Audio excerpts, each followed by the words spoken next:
আরও তো নিলাম আমি এখন দেড়াইশ টাকা পারা সেই মই আমি খাইটিয়া তৈয়ার রাখি লাইছিলাম। তো এখন পানিটা একদম ঝরঝরা হয়ে গেছে। তো এখন আমি সেম জিপলক বাগের মধ্যে ঢুকিয়ে রাখি দেব।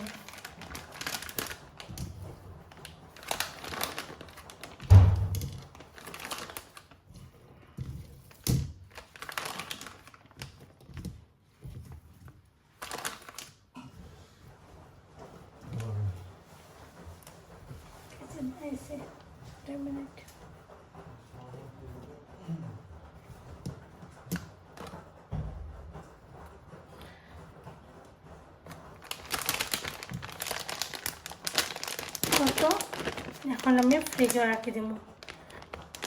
এখন যেদিন ইচ্ছা ভাগ করে রাখা লেখা পারবো। তো আমার সবগুলো আস্তে আস্তে ভাগ করে আমি এখন ফ্রিজে রাখি দিলাম।